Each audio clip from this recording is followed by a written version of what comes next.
Welcome back. Thank you for joining me. Today's video is going to be a follow-up to a couple videos that I did a month ago.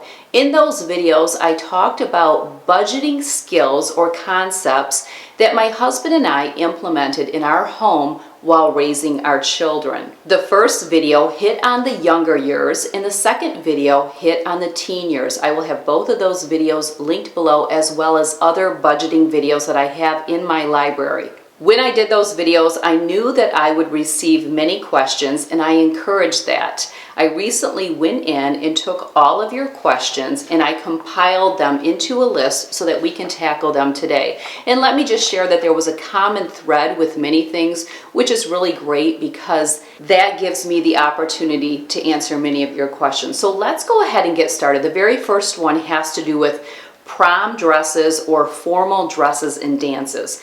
What we've done in our home is really not much. Our kids, when they were going to their formal dances in high school and prom, they were already working and pretty independent, so they pretty much just handled their prom and formal dresses on their own. They did the purchasing, they did the shopping for them. I really had little contribution whatsoever. I suppose if any of them would have came to me and needed a little bit of money, I would have gladly given it to them, but I actually don't recall any of our kids coming to us. And again, I think a lot of it is they were just already working and making their own money. My girls never bought new dresses, and if they did, they were generally from a clearance rack, and they would probably get them for about $30. And often they weren't even considered a formal dress. But what my girls really did was they either borrowed from someone else or they purchased someone else's dress, somebody that they knew in the community or within the county, maybe a different school. With social media, they can follow these things. There's also different sites on social media where you can purchase used dresses. So my girls always resourced that, and it really saved them a lot of money. The other thing is my girls are all pretty simple girls. None of them ever went and got their hair done. None of them ever went and got their makeup done, although I generally did their makeup, and none of them went and got their nails done. They just are very simple in that way. Therefore, they never incurred a lot of the costs that many girls do. Now, my advice and how I feel about the whole prom dresses and the formal dances is it's really just about recognizing that it's not necessary per se to spend a lot of money. Can you spend $300 on a prom dress for your daughter? If that is what you want to do, who am I to tell you not to? It's not about it being right or wrong, it's just it's not necessary. If you are a high school girl and you are watching this video, you can look just as great on a budget. I know this because I've watched my girls do it. So it's just not necessary to spend all of that money because it can get really costly by the time you accessorize your dress and you get hair, makeup, nails done. It can get really costly. The next one is graduation open houses. Well, this is a good question, and let me just say that not in every state do they do graduation open houses, meaning when you have a graduate from high school, you throw this party called an open house where people can come anytime they want during that designated time, and they can eat and mingle, congratulate the graduate, those type of things. We've done some different things in our home, and a lot of times with parenting, you do things different in hindsight, or you change things as you go along. With our first two children, we had offered them a certain amount of money in exchange for having an open house. Well, our first two daughters chose the open house, and that was fine. It was their decision to make. What my husband and I found out with throwing these open houses was, number one, they were very expensive. Number two, they are a ton of work. And number three, if you are expecting your kids to pitch in, you are going to be sadly mistaken. Our kids have always had chores and have always contributed, but I cannot tell you how much fighting with them back and forth to get anybody to help us to prepare for these parties. It was just excruciating. So we finally just said, fine, no more open houses. In our mind, they're so overrated anyway. And again, it's not that it's wrong to throw an open house for your graduate. By golly, you go for it. But I'm telling you, that is not where we're going to spend our time, especially when we didn't get much help. So we basically pulled the trigger. We said, no problem, no more. With our next 3, and we've already gotten 1 through there, we have 2 more to go. We told them they're taking the money, but let me explain. We do still throw a party for them with immediate family. This means all of their grandparents, all of their aunts and uncles, and all of their first cousins. And we also give them permission to invite a couple friends, maybe a couple people from church, whatever. They get to invite a few people themselves. And we have it the day of graduation in the evening. So we have more of a dinner. With our 3rd daughter, we threw it in our home, and I think with our 4th daughter, we are going to throw it at a local restaurant that has a little bit of a banquet room. So they're still getting a party, it's just they're not getting the whole big open house, which is much more costly and much more work. Because we're still looking at cost for throwing the smaller party that we have, how we worked it with our 3rd and how we plan on doing it with our 4th and 5th is we took the amount that our 2 oldest daughters received from their graduation gifts. Most people do give money, so we have all of that documented, and they were pretty close with one another. They had a 3-year difference between their graduation year, but they were pretty close. So what we did is we took that number of what they got, and with our 3rd daughter, and again the next 2 will follow, we will contribute the difference of what they get from the relatives that are invited.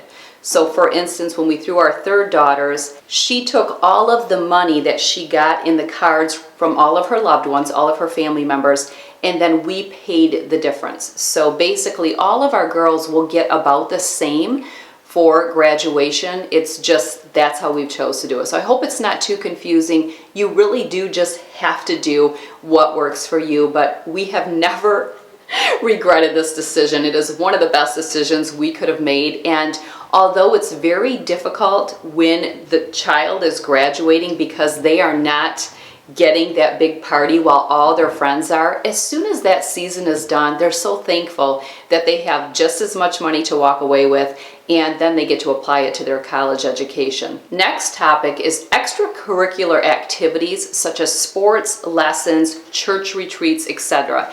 Yes, in our home we did cover all of the expenses for those.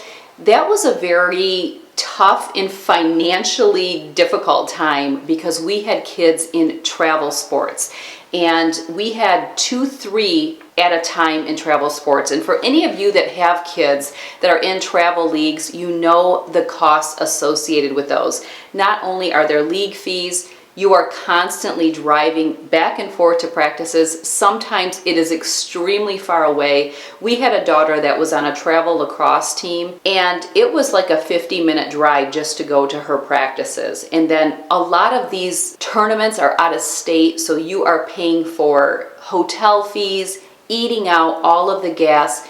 It is extremely expensive, and it is a big financial burden on the families. But yes, of course, we paid for all that. We paid for all of our kids' lessons, piano lessons, voice lessons, whatever it was, we always contributed and paid for those. Anything church related, church retreats, we have all of that stuff always going. These are all big expenses, but they are expenses that we do pay for. Weddings, I talked a little bit about that in the teen video. We will not be paying for our daughter's weddings. Again, we have 5, but we will contribute. And it really is just a communication. Our oldest daughter is getting married in May of 2020. Her father and I just recently shared with her and her fiance what we will be contributing, and we are getting ready to pay them the whole amount so they can spend it however they want. We never want our girls to feel that they have to decide on their different vendors. For instance, their caterer, their DJ or band, their flowers, their cake, their venue. They get to make the selection. And I think by giving them a lump sum and them knowing what it's going to be and having it way ahead of time gives them that freedom. Ideally, the guy's parents would contribute as well, but again, everybody makes their own decision, and then the bride and groom are generally faced with the rest. So I think the ideal is just that you have 3 different people contributing to that one wedding, and then it should all work out. So it could go up for each of our kids' weddings because what if another one doesn't get married for 5 more years? well, weddings go up in price, so that's okay if we increase that amount. But for right now, we're all set on daughter number one, which is great. It's paid for, it's hers, they can do with it what they want. Vacations, well, obviously when they're children, we cover all of the expenses. I do have a video where I talk about what we do with our adult children, so I will have that linked below. Another question I received is, do I think there is a difference between boys and girls when it comes to being responsible with money? No, not at all. I don't think girls are more responsible or boys. I think all kids are individual, and I really think it boils down to the parenting. Tithing and charity, this would come kind of in the church stuff. Yes, I do think that it's important to teach your kids about charity and giving, but giving of their time as well, not so much your money or your belongings. I think giving your time is really the best tool and the best thing to teach your children. Tithing is also very important. I think it's important for your kids to be watching what the parents do. Lead by example. What they see you do is what they are going to do. Now with most churches, everything is electronic or online, so you can pay monthly where it comes right out of your debit account. The kids aren't necessarily seeing you put that envelope in the offering plate, but I think it's important to open up that line of communication, making sure that your kids are contributing if they are in a church program, which our kids always have been, so they take their own money to contribute to that offering plate. I had quite a few people ask me about cell phones, who pays for what and at what age. Well, I don't know that there's an ideal age for a child to receive a cell phone, and some people said, should it be a birthday gift or a Christmas gift? I don't think anyone can really answer that. I think it just depends what your budget is. I mean, if a cell phone is several $100s, I mean, is that how much you spend on your child? We never did. So there's different ways that you can do this. We have given cell phones to our children for different big events like Christmas or birthday. But if the amount of the phone exceeded the budget that we spent on them, they had to pay the difference. An example would be our 23-year-old or approaching 23-year-old wanted a new phone for her 23rd birthday. Her birthday's not until the end of March. She had asked if we would contribute to that. So we got the phone, and then she will have to pay the difference. Now the other thing is, some of her sisters that purchase a gift for her can contribute to that as well if they want to. So that's really how we do it, but it's really been kind of all over the place. So it really just depends. We would never spend several $100s on a phone, I can assure you, because we don't spend several $100s on any of our kids for anything. As far as the plans, so all of our girls are on the same plan as their father and I, and once you turn the age of 18, you pay for your portion of the plan. Now we all have unlimited everything. Unlimited texting, unlimited calls, unlimited data. Nobody is having to pay extra for any of those things. Our adult children, which we have 4, pay their dad $40 a month to go towards our cell phone bill, that we're all on a plan together. Our oldest daughter, who is getting married next May, her and her future husband are starting to merge into having their own plans and their own accounts for things, and she is considering going off of our cell phone plan and getting on a plan with her future husband. But she will pay more per month because she's only paying her dad $40 a month right now, and when she changes to a new plan, it might be $75 a month. So certain things you have to take into consideration. We also have my mom on our plan, and then she pays my husband every month for her portion. Another big question that I did receive was, how do your adult children establish credit? That is going to be a whole video in itself, so watch for that to come soon because I just can't tackle that in this video. This video is going to get too long as it is. But I am going to answer a couple questions that came in. Esther says, this is regarding college. My 3rd child at times brings up how his friends' parents pay for their kids' education. That is a challenge to deal with when it comes up. Has that ever been brought up to you by your kids? And if so, how did you handle it? Well, as I have mentioned in my other videos, we do not pay for college for our children. They pay for their own, and I actually think it's wonderful to do so because they are really learning about saving and spending by doing so. So this is the budgeting years. We are teaching our children how to be adults. I did have somebody say, I can't imagine paying for their weddings, but not paying for their education. But by the time our kids get married, they're adults. We're still phasing ourselves out of a job, so we're still teaching, and we choose to use paying for your own college education as a tool to do so. As far as this goes, Esther, kids will try to work us if they think they can get away with it. No, we never really had kids in our home say too much about this because they just wouldn't have gotten far. My husband and I were not ones that would sit around and have to explain ourselves. I'm sorry, this is how we do things. When you're an adult and you have your own children, you can do things how you would like. End of discussion. Makeup by Irene says, we have a 16-year-old only child. My son broke his retainer due to negligence, basically by not putting it away. I told him that if he failed to use his retainers and his teeth moved by 18, I would take the $8,000 that we spent on his braces out of his account to reimburse us for the teeth he refuses to care for. Is that fair? And should I have him pay for the broken retainer out of his own pocket? Well, let's talk about the broken retainer. Absolutely. If your children break their retainer, yes, they need to pay for it. And it's not one of those things where once you get the money, no, you need to pay for it now. And because they can't wait, their teeth will move. We've had kids lose and break their retainers as well, and that comes out of their pocket because, again, we want our kids to be adults. And we know as adults, I have Invisalign trays.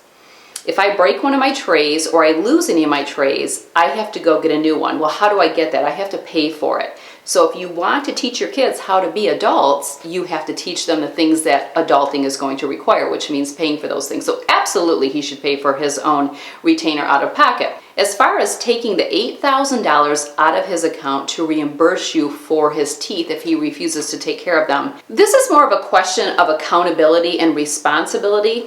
I don't think it's so much about being fair, Irene. I think it's about follow through. My question for you would be, do you see you and your husband actually doing that? Meaning, let's say he doesn't follow through with using his retainer and he's 18 and his teeth have moved.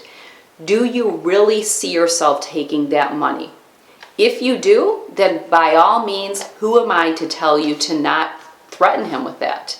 But if you know you're not going to follow through, think about the message that you are sending to your son. You're sending a message that you are not going to be responsible with what you are requesting from him. So you don't want to look like you're all talk, no action. And we all know those parents. So the important thing, parents, is when you say something to your children that is threatening them with something, make sure it's something that you can back and follow through. Otherwise, they are going to wind up in charge because they're going to know that you're easy and that they can get away with things and that you're all talk and no action. Kids need to know that their parents mean business. And there's nothing wrong with kids having a little bit of the fear factor, like, oh my gosh, my mom would kill me. That's okay. That's okay to think that. If your kids think that about certain things, you're doing your job. You're doing your job. The last question comes from Rosalind, and it's kind of going back to the cell phone that we talk about. So she shares the story about her 11-year-old who has a phone, and her 9-year-old is getting one for his birthday soon. She also asks how we did things in our home, which I've already mentioned that. But here's the big question. She says our 11-year-old has unlimited text and calls, but limited data. She was supposed to do odd jobs around the home to earn the money for this. Eventually this fizzled out, but obviously the money is coming out of my bank every month. Well, Rosalind, I'm going to hone in on the word obviously. I would never think that. I would never think that the money would be coming out of your account. Why? Why would the money be coming out of your account? You've already said that she needs to pay for it, so how could the money be coming out of your account? This goes back to the follow-through.